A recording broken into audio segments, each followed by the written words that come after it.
Hola Mina, di video kali ini kami akan membahas tentang sihir kegelapan Yami. Seberapa kuat dia, dan kenapa Yami bisa memilikinya.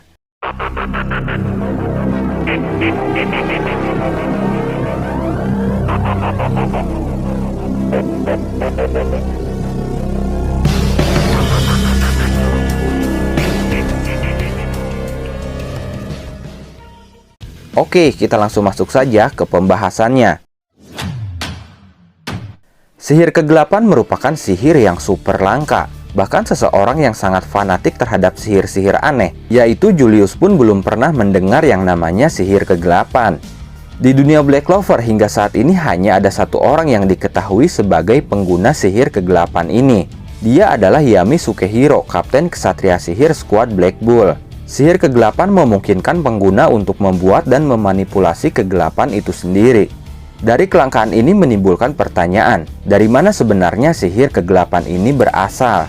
Kita tahu bahwa Yami merupakan orang asing yang berasal dari sebuah negara, yang bahkan negara itu tidak tercantum di peta dunia Black Clover.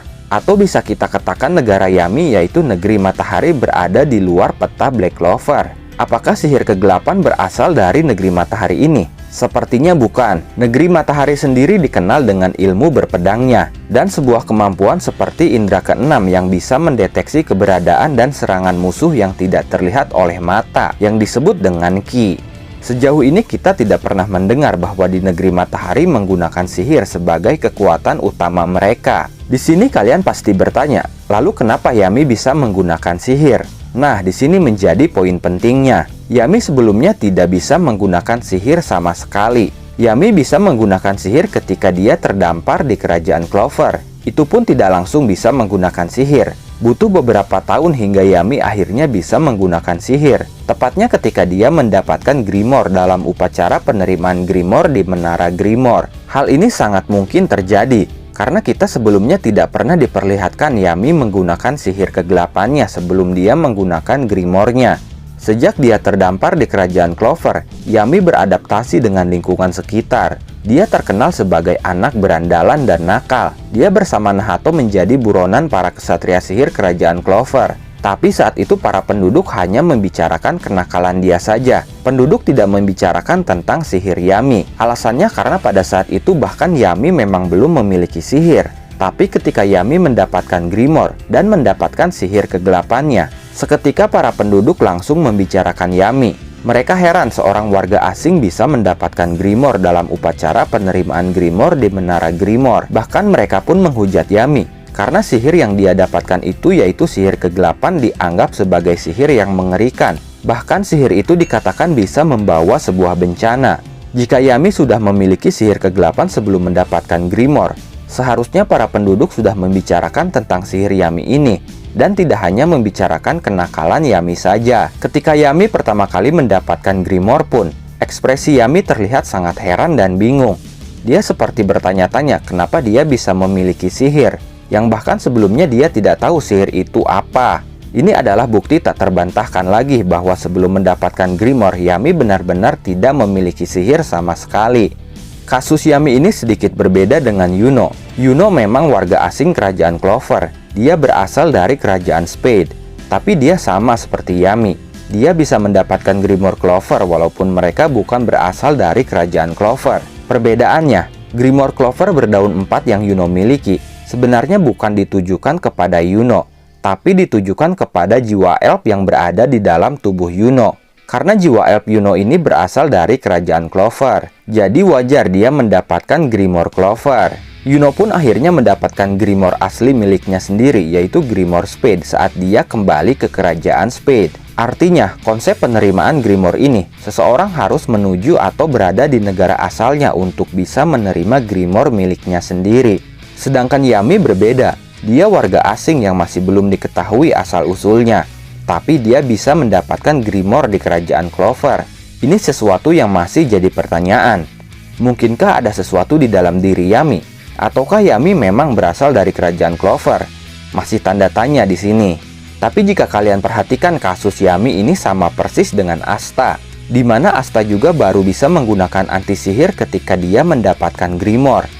Sebelumnya Asta sama sekali tidak bisa menggunakan sihir apapun. Grimoire Asta pun bukanlah grimoire miliknya, dan grimoire itu memiliki kekuatan dari dunia bawah, yaitu anti-sihir yang berasal dari seorang iblis bernama Libe. Jika kita melihat konsep kemiripan antara Yami dan Asta, bagaimana jika grimoire Yami pun bukanlah grimoire miliknya? Bagaimana jika kekuatan sihir kegelapan itu berasal dari seorang iblis? Mori sendiri telah mengkonfirmasi bahwa sihir kegelapan itu dipenuhi dengan kekuatan yang berasal dari dunia bawah. Berarti dari sini 4 fakta kesamaan antara Asta dan Yami telah terungkap. Pertama, awalnya mereka berdua tidak memiliki sihir sebelum mereka menerima grimoire. Kedua, grimoire mereka bukanlah grimoire milik mereka sendiri. Ketiga, sihir yang mereka dapatkan ternyata berasal dari dunia bawah. Keempat, jika sihir itu berasal dari dunia bawah, sudah bisa dipastikan juga itu berasal dari seorang iblis. Yami dan Asta memang memiliki kemiripan di sini. Lalu menimbulkan sebuah pertanyaan liar. Apakah Asta juga berasal dari negeri matahari sama seperti Yami? Ataukah ayah kandung Asta yang berasal dari negeri matahari? Menarik, tapi kita tidak akan bahas ini. Kita akan fokus pada sihir kegelapan Yami. Pertanyaan selanjutnya adalah siapa dan kenapa iblis itu memilih Yami? Untuk menjawab pertanyaan siapa iblis yang meminjamkan sihir kegelapan itu kepada Yami, jawabannya ada di manga chapter 286.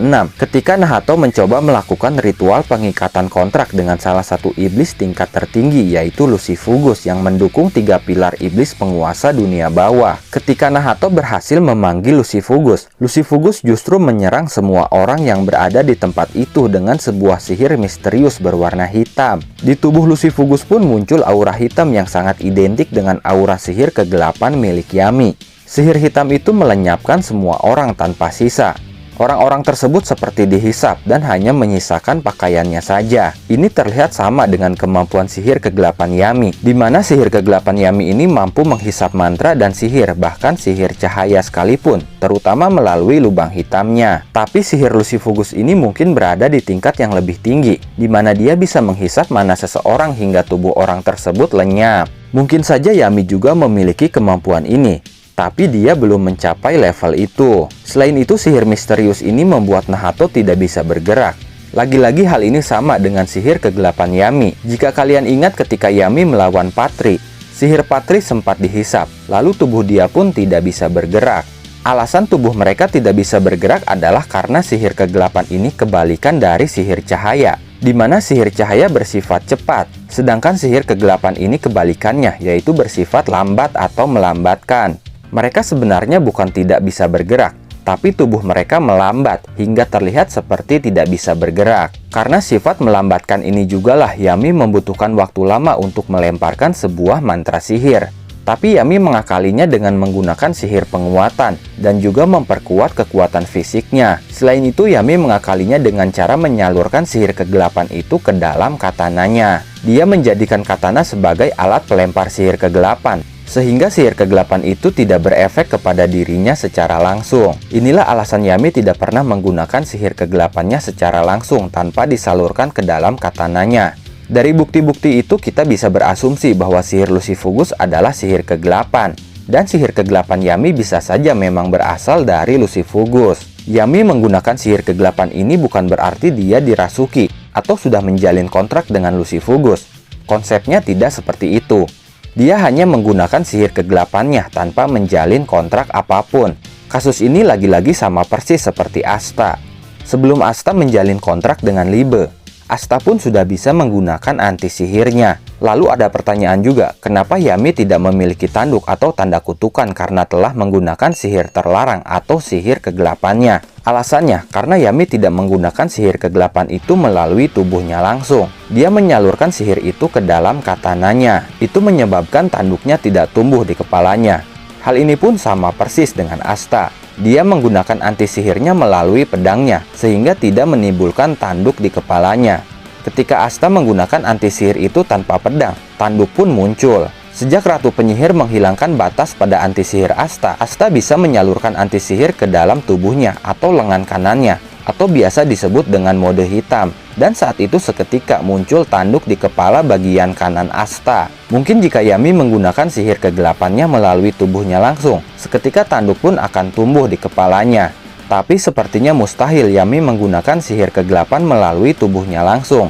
Karena kita sudah tahu efek sihir kegelapan ini melambatkan. Bisa saja Yami menjadi tidak bisa menggerakkan tubuhnya karena efek sihir kegelapan itu. Tapi ada hal menarik terjadi ketika Yami melawan Ria, Vanna, dan Veto. Saat itu Yami dalam situasi terdesak. Katana dia pun patah oleh Veto.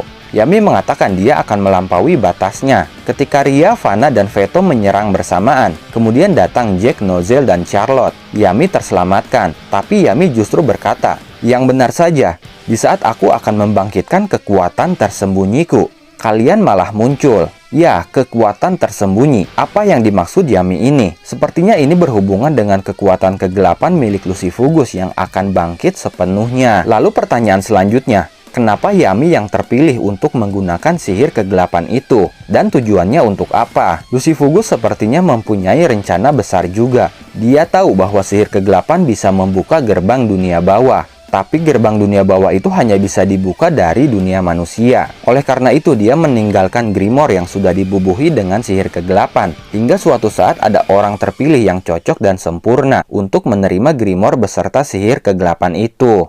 Dan Yamilah orangnya. Dia sempurna dan cocok untuk menerima Grimoire dan menggunakan sihir itu. Karena Yami sebelumnya tidak memiliki sihir, bahkan tidak akan pernah bisa menerima Grimoire. Karena dia warga asing yang berasal dari negeri matahari yang tidak mengenal konsep Grimoire dan sihir. Sedangkan orang-orang lain di kerajaan Clover sudah memiliki sihir sejak mereka lahir dan akan menerima Grimoire di umur 15 tahun. Itu berarti tidak memungkinkan bagi mereka untuk menerima Grimoire dan sihir lain. Karena seseorang normalnya tidak mungkin mempunyai 2 Grimoire dan 2 sihir yang berbeda.